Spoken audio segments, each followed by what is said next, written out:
If you smell what The Rock is cooking, the XFL is back. It's been bought by partially by Dwayne The Rock Johnson. And oh man, oh man, oh man. If you couldn't tell already, I am so I'm so happy. I'm so happy because if you guys know this, we always have the XFL in our stuff. Like if you're watching this on YouTube, you see in the bottom part of your screen the XFL logo. XFL's never died, but we'll get to that. Some NFL stuff. Who would you rather build your team around regarding to Wilson, Jackson, and Mahomes? Who's most important on the Steelers? How this is it's so Bill Belichick. This is how the Patriots are going to get Lawrence Taylor at the end of the season, even after signing Cam Newton. The Broncos are in a bit of trouble, and you might want to hit the panic button. Just not slamming it, not slamming the panic button, but you probably want to start poking it a little bit. Give you my MLB Week 2 power rankings, or at least our second week of it. I want to talk about a little bit about the epidemic, pandemic, whatever you want to call it, breakouts. Let's not get kicked off of YouTube. And why Rob Manfred continues to be the worst commissioner in baseball. Then going to jump over to some UFC. Going to talk about why we shouldn't jump off the Edmund Shabazian hype train, because Brunson is the real deal. What's next for the middleweights, and a little preview of Derek Lewis versus Alexei Olenek for this weekend's UFC Vegas 6. But, like I said, XFL, we're back. It's better than ever because it's The Rock at the helm. And name me one bad thing that The Rock has done. You can't. All of his movies, all of his, going back to WWE, going back to anything he's done, even his most recent game shows, they've all been good. And The Rock he really is the man to lead the XFL. He had a failed NFL career. That's why he went into wrestling. And I say failed because, in quotes, because it's kind of hard to really succeed in the NFL. It's really rare. But now he's come out with a statement after the news was announced and stuff like that, and I totally agree with him, and I support him so much for this because The Rock has always been the guy that believes in second chances. He believes in giving people opportunities to succeed, because if you look at him, you remember his story, he had a few bucks in his pocket, and now look at him. The Rock is a real underdog story. And so is the XFL. The XFL is an underdog story because it's a league that's no football league is ever going to be leaving the shadow of the NFL. It's not possible, not financially, you'll never be able to overcome that fan base just because of how built it already is. But that didn't stop the XFL from trying, not once, but twice. Once wasn't as successful. The second one was way more successful. The only reason that the league stopped is because of a global pandemic that no one could have ever predicted. That league was going to be making upwards of $20 million in revenue. It was exciting football. Fans were showing up. If you look at the Seattle Dragons games over there, where the Seahawks play in CenturyLink, that stadium was fairly packed. And if you go over to Detroit, let alone in St. Louis, where they lost their football team, then another one came back in the Battlehawks, those games were loaded with fans. Those were loud. Those were really exciting games to watch it for talking just from a fan perspective. And we really as fans, we took a loving to this game. And thank God it's coming back. I haven't given up. I never gave up hope. Honestly, like a lot of people did, especially with the XFL tweeting that one tweet with them waving goodbye pretty much. I never gave up hope. There's a reason, like I mentioned, why I've always had the XFL logo. And if you're looking, at least in our video version of the show on YouTube, the XFL logo has always been there. We've always covered the XFL. We love the XFL, and we forever will cover the XFL because, just like Pride FC, Pride never die, XFL never die. It's coming back. It's going to be hopefully better than ever. Because I think we forget that there was a lot of really good parts of the XFL. We already talked about this. Go back probably like 10, almost 20 episodes by now, because it's been a little bit. But if you go back to those, like our Ode to the XFL, one of our XFL videos was the most popular in channel history at that time. And we're talking about why the XFL is so great. You're talking about, like, I guess, in-depth kind of looks at the game that we've never seen before. Also, you can't forget about the Beer Snake. Shout out Beer Snake. Shout out to the DC Defenders. Those fans were amazing. And shout out to Oliver Luck for being one of the best commissioners, because we all know Roger Goodell wouldn't have gone over and added a cup to the Beer Snake like Oliver Luck did.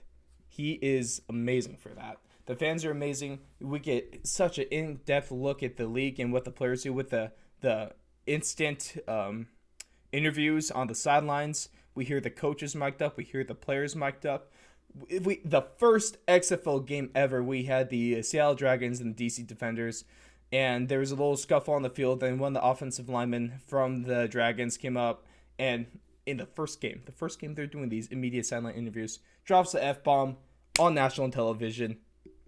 Beautiful. I love it so much. Also, we talking about little Sky Ref, the person that's able to call replays for whatever, and they actually review it. Shout out to maybe the best part is them when we're doing an official review, when we're having a play challenge, we actually get taken into the booth.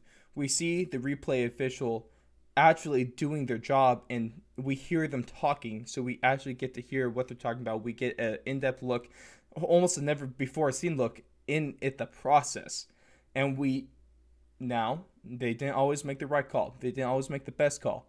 But at least, what the NFL doesn't do, at least we got to hear them explain their decision-making process and kind of guide us on their thinking. So even if they did get the wrong call, we could at least try to understand where that call and where their decision came from, which is a super big positive. And that's I just want clarity in my football. I don't want there to be some secret organization controlling all the rules and all the replays and just not telling the fans what's going on, really. When the fans are left in the dark, everyone loses.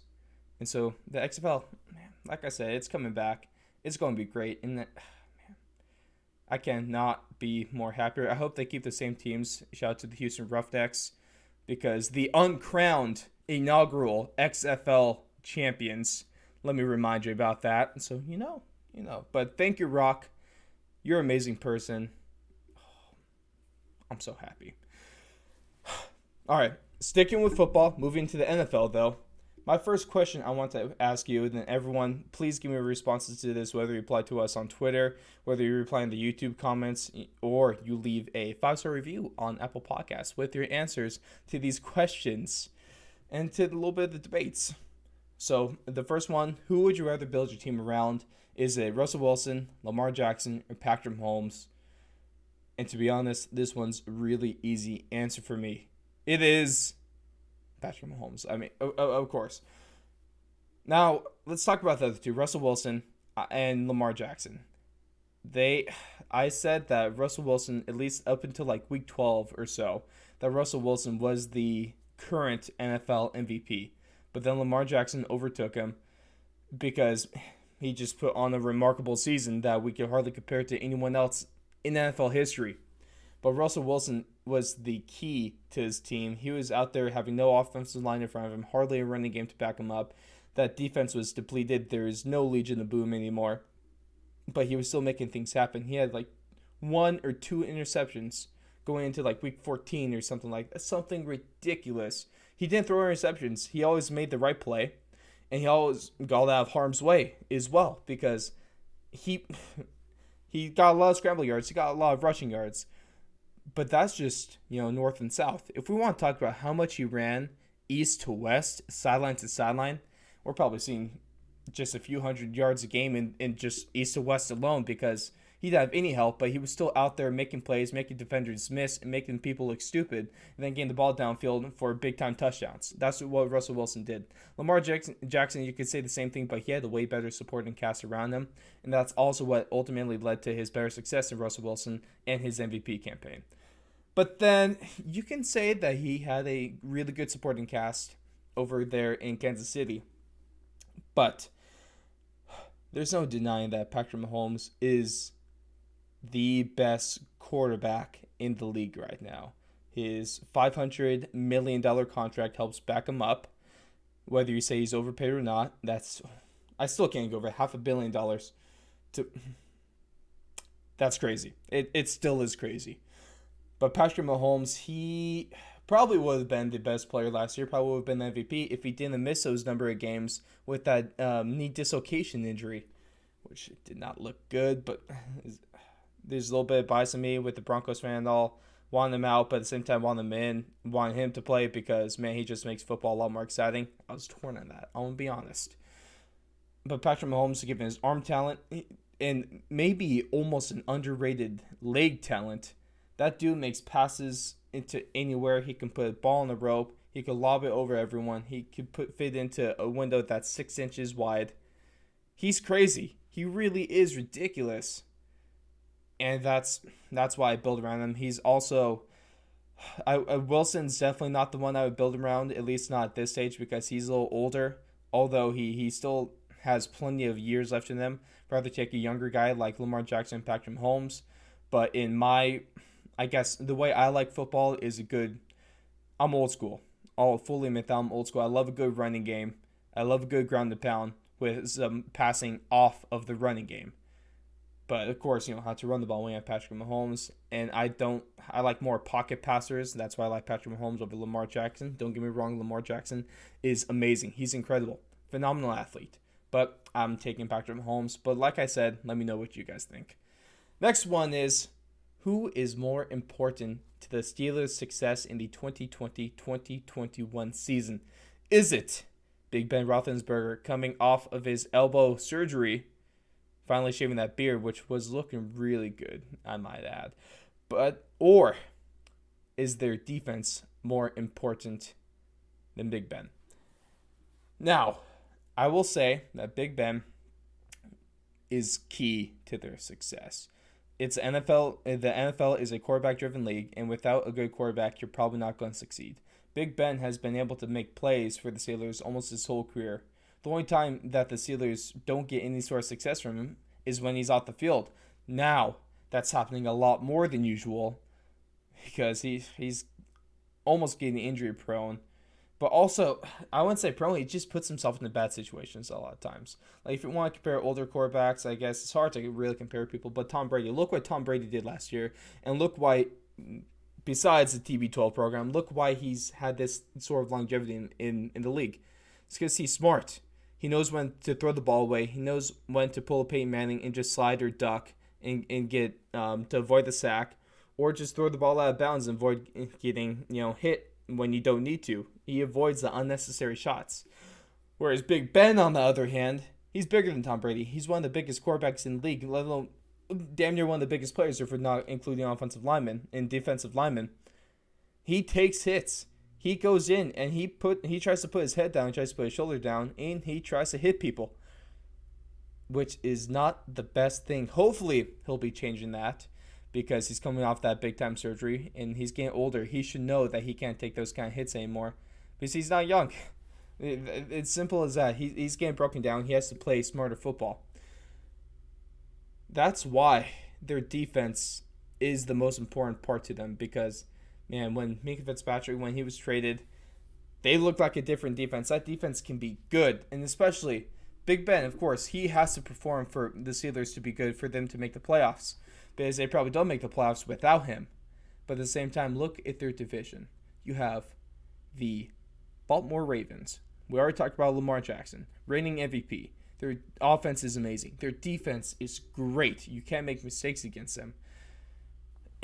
You got to slow them down, and you play them twice a year. You're playing a team twice a year, a team that's favorite to win in all 16 of their games, projected to go like 15-1, 14-2 by some metrics. Ridiculous. Your defense has to be able to step up, because your offense, Big Ben, let's be real, he's not leading the offense to more than 35 points a game. And that's, if you don't have a defense, you have to score at least 35 points, really, if you want to keep up with the Ravens. And then also you play the Browns twice a year, while although they underperformed last year, you could argue they underperformed the year before, they're still insanely talented. It just, maybe not as a team, but if you look at individual talent, the Browns have one of the best rosters, arguably, in the league. And you have to play them twice a year. You're deep. And if we go over to the Bengals, yeah, they suck. Yeah, they haven't been good for a little bit now. But we don't know what we're going to get out of Joe Burrows to an extent. We know he's likely going to be the best rookie quarterback this year. because he had the best, statistically, he had the best college season of all time last year and capped off with a national championship victory. But also, he could be average, he could be below average, he could be a typical rookie.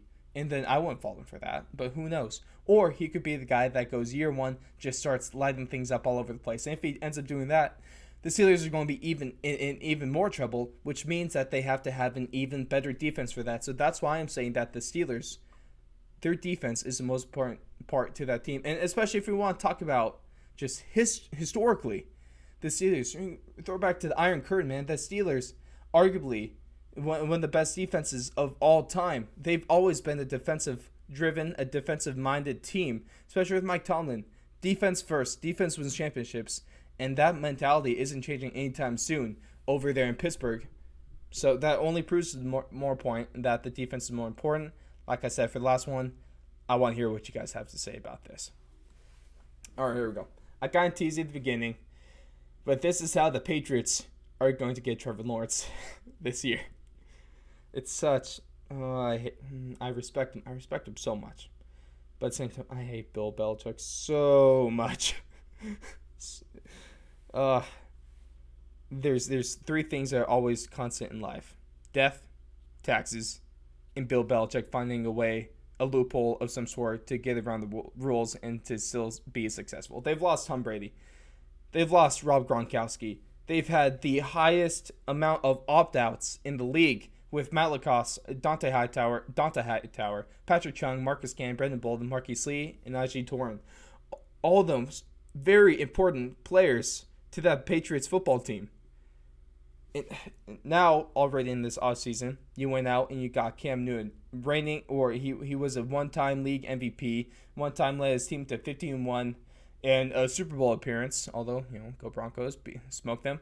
But you sign him for dirt cheap. He might make $1 million without his incentives. He hardly does anything to the cap. He's hardly costing the team anything. And now with all these guys opting out, they're opening up even more cap space in New England because they're not taking as big of a hit since they're opting out. So not only are the Patriots have a chance to sign some big names, Jadeveon Clowney, although it's kind of cooled down. We thought the market for Cam Newton was cool, and then the Patriots went and got him. So we never know. The Patriots may very well get Jadeveon Clowney. There's still talent all over the league. And the Patriots can still get, especially with their increasing cap space, or they can get some bigger contract extensions to some of the bigger players. And they have this talent that's still going to be there for next season, but they might not be as good this year. Honestly, I don't know what I expect out of New England at this point. I know they're still probably going to be decent. They're still going to be competitive because it's Bill Belichick. But talent-wise, they're definitely lacking in talent compared to the previous few seasons. But now, you have all these guys still being on contract. You have all this cap space. Probably not going to be as good now. So you all know what that means. Better draft position. The Patriots team is still going to be loaded with talent. And then they're going to be able to get low enough, possibly even be able to still trade up 1 or 2 spots to take who is likely going to be the best draft prospect in the next draft, Trevor Lawrence. You don't even have to tank for him at this point because they're just going to be in a good position to grab him. The Patriots are getting Trevor Lawrence. The NFL is rigged. Bill Belichick always pulls some crazy stuff, but that's just the world we live in. And just have to accept it. Now, last things I want to talk about with the NFL this week is why the Broncos are in a bit of trouble right now. Now, most recently, the opt-out of Denver has been who was supposed to be their starting right tackle, Juwan James. He's officially opted out of the season as of Monday, August 3rd. And that's not good. Although, I have to say this, I do respect his decision. I know it's a hard decision to make. He's been mulling over silently for about a week or two now. And you have to look at your health first. You have to protect yourself. You have to protect your family. I totally understand where he's coming from with this decision. 100%. I don't hate on him for making this decision. But at the same time, if you're a Broncos fan, you have every right to be annoyed and maybe even a little mad with him. Because he signed with a 4-year, $51 million contract in 2019 for the Denver Broncos, with a $17 million signing bonus. And since signing that contract, he's played 63 snaps. 63 snaps. He's played 3 games. He's been 3 games with the Broncos in 2 seasons. After a $17 million signing bonus. He's pretty much stolen that signing bonus. He has hardly even earned it. He hasn't played much at all, given injuries, and now the opting out. And although, man, like injuries, you can hardly blame him for injuries. You can hardly blame him for opting out of the season. But it's still so irritating to see this. It's hard to call him a bust at this point of a contract signing because you can't predict the injuries. You can't predict the pandemic. But at the same time, man, that's a lot of money going to waste. In Denver, you fans have every right to be mad. You have every right to be annoyed with them. You have to understand where it's coming from. But, man, this does really rub fans the wrong way. And also maybe even the organization, maybe even his teammates. Who knows? The Broncos' reaction to this, backup tackle Elijah Wilkinson has been promoted for the physically unable to play list, and he's projected to be the starter. And now you have to ask the question, though. Did the Broncos make a mistake by not drafting an offensive tackle this year? A lot of people might say yes. But I disagree. When this draft happened, you couldn't have predicted that you couldn't have predicted this whole thing going down. You couldn't have predicted people opting out. You were expecting Juan James to play this season because there's a lot of hope he was going to play last season. Ended up not happening. Now you hope that he plays this season, and he's not. If he is there, they would be totally fine. This won't even be a question that did they make a mistake. Now they did bolster up their interior offensive line, with Matai and Cushenberry. Probably going to be a starter at center for his rookie year. But they're lacking a tackle now. You're still stuck with Garrett Bowles as a left tackle. Although he was statistically ever since Drew Lock took over late last year, he was statistically one of the best tackles in the league. So, take that as you will. Maybe we can see some real improvement with him. Maybe Drew Lock is the answer there in Denver. I've been saying that for a little bit now. Drew Lock is likely the answer. I'm going to knock on wood, and because I hope I'm right, not only as just, for my sake of just being right, because I love being right, but also as a Broncos fan, I need it to happen. But the Broncos, like I said, you can be mad at him. You have to understand them, but also they did not make a mistake in not drafting an offensive tackle this year. All right, cruising on into our MLB coverage. Give you my power rankings for this week. From 5 to 1, here we go.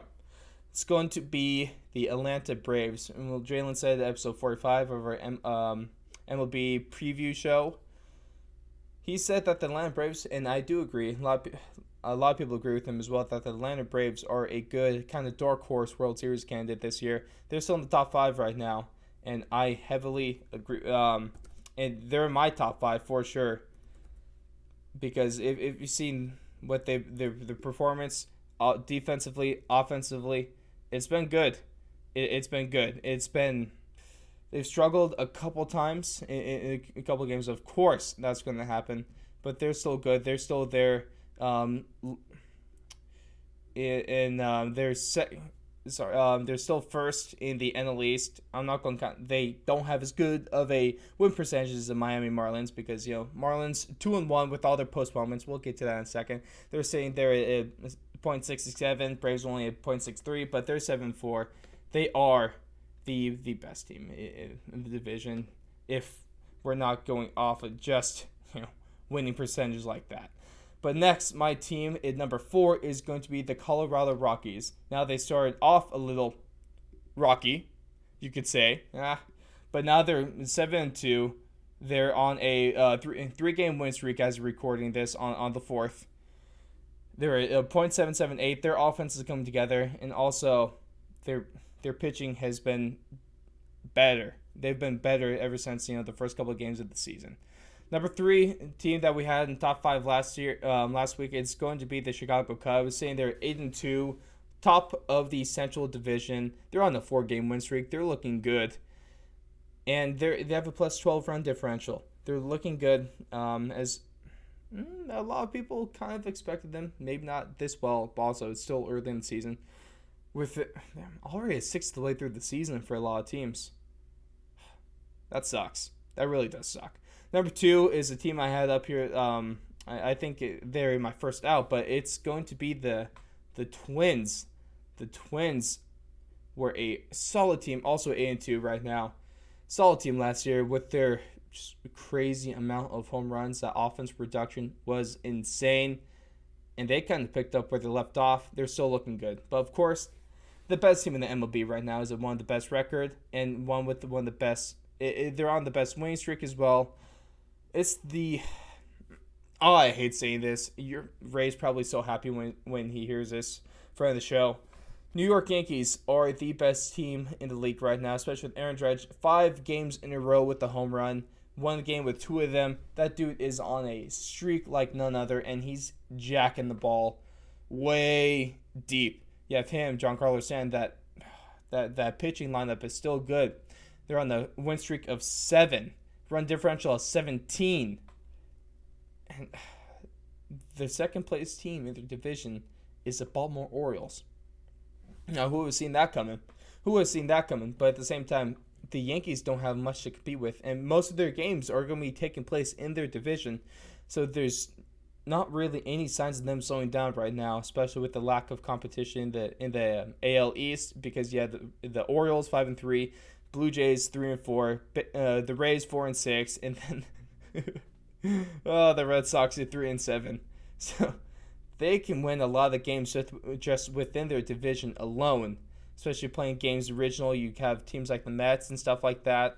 And then I don't even need to say the Mets record because you know that they're bad just by saying the name, the New York Mets. So and now the team that's first out, though, the team that's leading in the AL West, a team that's now on a 3-game winning streak after they had a good start. They went 3-1 against the Angels to open up. And then they went and then they lost a few in a row. And now they're picking things back up. Their offense is clicking in. Chris Davis is off the slump, and he's finally his first home run of the season. The A's are looking good. They're getting hot right now. They just beat the Mariners 11-1 last night. And they're looking good. They're looking good. First out, I would not be surprised if they make it into the top 5 next week. But there we go. A's first out, 5-1. We have the Braves, Rockies, Cubs, Twins, and Yankees. Now, I just want to talk some trash a little bit. We do this a lot, but this trash is rightfully talked, okay? Because we have to talk about the global situation. I'll put that in quotes, so don't get taken off of YouTube because they're super strict with this. But the global pandemic breakouts between teams like the Cardinals and Miami. This is reportedly due to Cardinals players going out to casinos, and the rumor has it that the Miami Marlins players went to a couple clubs, we'll say. Yeah, it's still a club, but a little more than just a club.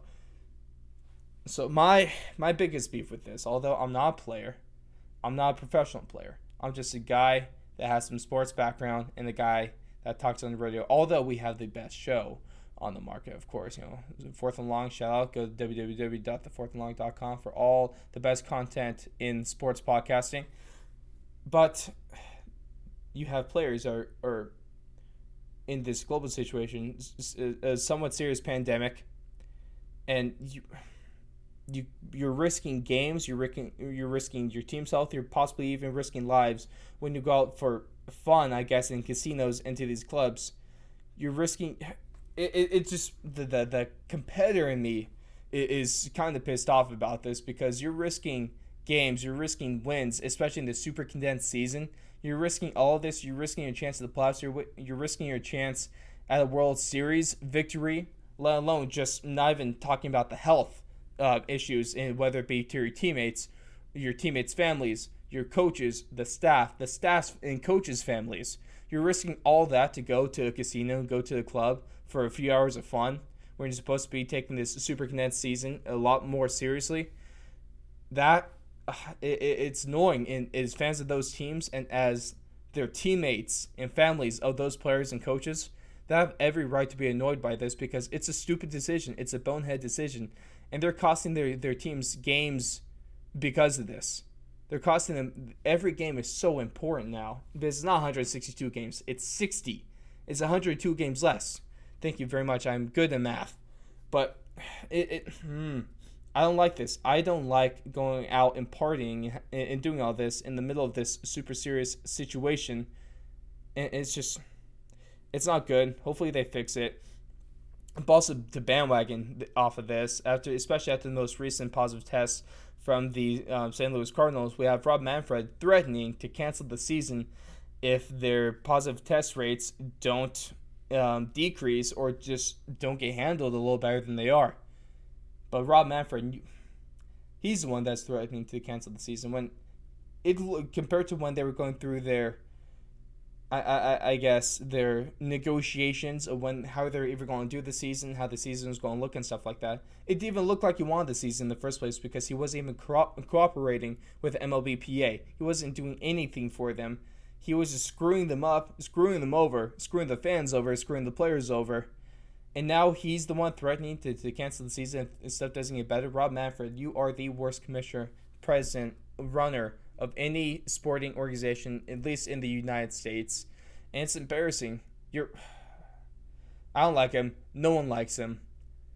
It's just a shame that he's still in a position of power. All right, there's my little bit of ranting for this week. Now let's talk about the UFC. Now, last weekend on Saturday, UFC Vegas 5. Main event, Edmund Shabazian versus Derek Brunson. It did not go well for Shabazian. But at the same time, after taking that TKO loss in the third, we have a couple of things to talk about in that fight. One of them is a man that's been under the spotlight, been under fire over the last month, about a month, and that's one of the refs to ever do it, Herb Dean. He got into a lot of controversy with some of his late stoppages.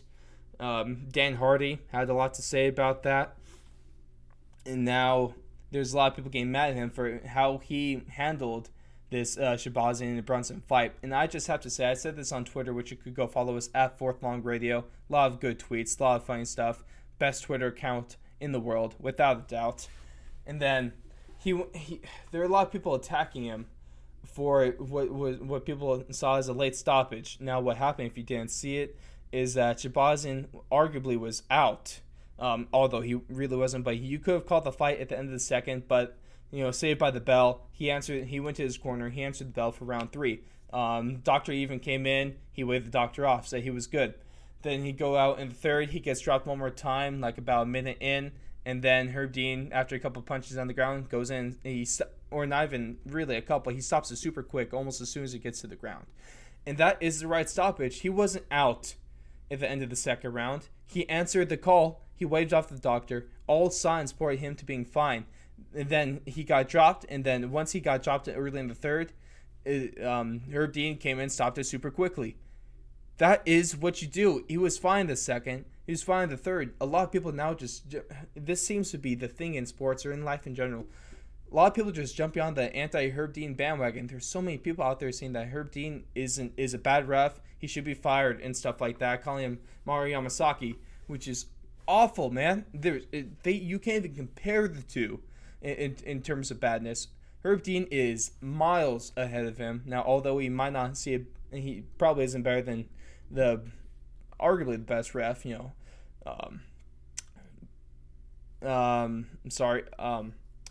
he might not be the best ref of all time, but also he is been good for a long time. It's about the reputation of these refs. It's about what they've done over history, although he might have had a rough patch, I guess, over the last few fights or the last few fighting cards that he's reffed. And in his refereeing, people's lives and careers are on the line, so you can't really afford to have a rough patch. But at the same time, there's a little bit of error in it, and no ref is perfect all the time. But he made the right call with this one. He made the right call in this fight. That's all I have to say about that. But also, I want to just talk about how you shouldn't be jumping off the Shabazian hype train and because Derek Brunson is for real. Shabazian, he was on a good winning streak of his. He's probably one of the best prospects in the UFC still. He's still a really good fighter, but Brunson was a real challenge to him. This was a big step up in terms of talent for Shabazian.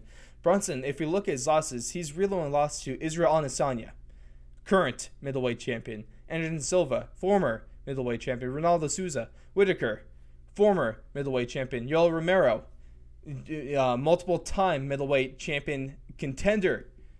He's lost to only really good people, and he's still a really good fighter that we've seen in that, which is why I want to talk about what's next for that middleweight division. This is what I see going forward. We already have the fight announced. It's going to be taking place at UFC 254, I believe, between number 1 middleweight contender Robert Whitaker and number 3 middleweight contender Jared Cannonier, the dark horse of the division, a man that's now on a 3-fight winning streak ever since moving to the middleweight division. We all know, used to be a heavyweight, moved down to light heavyweight. Now he's in the middleweight, but he's a middleweight that's jacked, and he's a middleweight with heavyweight power.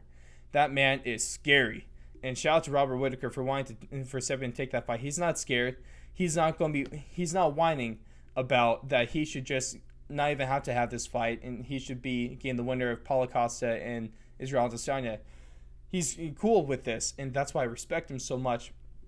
Robert Whitaker is probably he's one of the most respectable fighters in the UFC right now. But we have that fight going on. That fight is the winner of that fight is obviously going to be fighting the winner of the Israel Adesanya Paulo Costa fight, which I cannot wait for. But now we have to look at what's next for that middleweight division, because if we look at it, we have, if you see on Twitter, a couple of guys that already take interest in each other, Darren Till and Jack Hermanson. I'm assuming that's the next fight to make. Jack Hermanson beating Kelvin Gastelum, submitting him early in the first round. Darren Till losing a barn burner of a fight with Robert Whitaker, but barely losing. So that's going to be a phenomenal fight. The UFC should make that happen. They should also be looking to book Derek Brunson against Kelvin Gastelum. Brunson still at 8, Gastelum at 7. That's a big-time challenge for both of them. And that's the next fight to make for either fighter. And then what's next for Shabazian is, although he's still at number 9, they haven't updated it yet. At least the UFC hasn't updated the rankings yet. But I put Shabazian against Uriah Hall. Uriah Hall, a couple of years ago, back in 2016, he lost to Derek Brunson. Shabazian coming off and lost to Derek Brunson. Uriah Hall right there at number 10. Shabazian still at number 9, at least for now. That's a great fight to make. It's still a good test for him. It's still more of a winnable fight. But that would also be a really good one to give either fighter, especially Shabazian coming off a loss like this. That's still going to be a great challenge for him. Still going to let us know what kind of fighter he is. Now, just really quickly, preview Derek Lewis versus Aleksei Oleinik. I just have a couple of things to say about this. One, if you look at his Instagram at least, not all the super messy videos of people getting scorpioned and stuff like that. Super funny, though. Derek Lewis is one of the best Instagram accounts in the world, but the best one really is at Fourth and Long Radio. Ours, of course. Follow us. And then Aleksei Oleinik, really good heavyweight, really good on the ground. He has some of the most finishes with his Ezekiel choke. He's just crazy with that. Derek Lewis, great in the stand-up. Not so good on the ground. I'm really curious. It's hard. I don't want to say this is a bad fight for Lewis to take, because both of them, Lewis is obviously the better one on the feet. Aleksei is obviously the better one on the ground. Because if we remember going back last year now or so, Derek Lewis against Daniel Cormier for the heavyweight championship, he got wrestle-effed. That's all that happened. He got taken down and he just got destroyed on the ground. Lewis, up until now, has not really shown signs of him having a real ground game, which is bad if he gets taken down against Aleksei. Unless, who knows, looks like in his training he's been working really hard in camp, and so we might be able to see an improved Lewis on the ground, but I wouldn't really be expecting it. I'd be expecting him to try to keep it on the feet as much as possible. If it goes to the ground, he's not going to be looking to pass guard or trying to throw submissions. I think he's going to be looking to survive and try to get up as soon as he can, which is the best thing for him. Whereas Aleksei Oleinik definitely doesn't have the advantage on the feet, although he's not bad, but he's going to be looking to take this thing down, get into the clinch, have more of a dirty fight than probably try to lock in that Ezekiel choke. But I'm really excited for it. UFC Fight Night 6 is going to be great. We just have another run of good events. And man, August is going to be a lot of fun, especially with UFC 252 coming up. This is some really good stuff to look forward to. The thing that UFC correspondent Blake Campbell's already said, and I've been saying for a while now, now is a really good time to be a fan of the UFC. And then if you aren't, I highly recommend getting into it. But that's going to do it for us, folks. One thing I want to plug real quick, if you're watching on the video version that I've shouted out multiple times, Fourth and Long merch is now coming in. You check out our store. Go to our website, thefourthandlong.com. Click on apparel. Be taken to the website. I am wearing our blue shirt right now. We have nice Fourth and Long radio on the front with our logo on the back. And also, I mentioned the pandemic a couple times. That's why we have very own Fourth and Long. Oh yeah, hear the muffle with your audio. You can get our Fourth and Long face coverings. Super nice, super clutch. Everything on teespring.com. Shout out to them. Making us look really good. Get your merch now while you can, because it's big. We got tank tops, we got t-shirts, premium cotton stuff, we got the face masks, we have Fourth and Long wall tapestries, we got socks, and then if you really want to be the best fan ever, you get the official Fourth and Long fanny pack. But that's going to do it for us. Follow us everywhere. Spotify, Apple Podcasts, anywhere else you get your podcasts from, YouTube, Instagram, Twitter, or just our website.